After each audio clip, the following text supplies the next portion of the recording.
So let's take a look at these World's Fairs. Not just the fact that they were built in an impossibly short time frame and torn down only 6 months later, but let's look at the timeline of these fairs themselves. And though they go even further back than 1893, we'll just start with Chicago in 1893.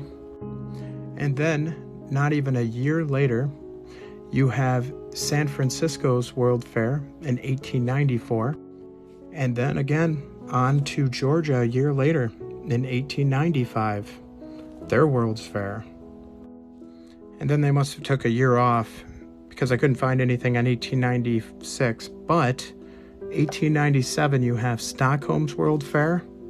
And I guess to make up from taking a year off, we have the World's Fair that same year in Tennessee. So you're beginning to see a pattern of how impossible these are. Temporary, you can make them with Legos, whatever.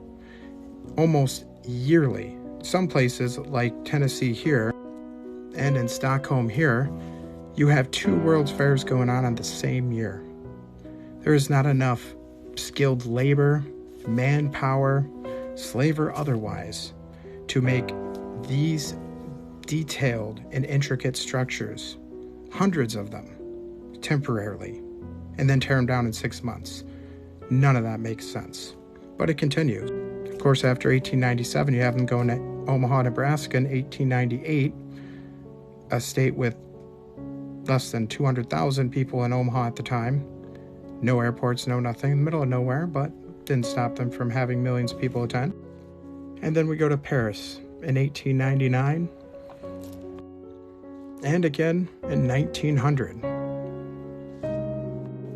Then in one of my personal favorite ones, we go to Buffalo, New York in 1901. And then back to France in 1902 with their modest yet still beautiful World's Fair here. And then lastly, we have St. Louis in 1904. So in a span of about 10 years, we have more than that in World's Fairs. And it would be believable if perhaps we pulled anything off closely to that scale today. And maybe it'd be more believable if it was one of these extravagant over-the-top fairs every 10 years or so.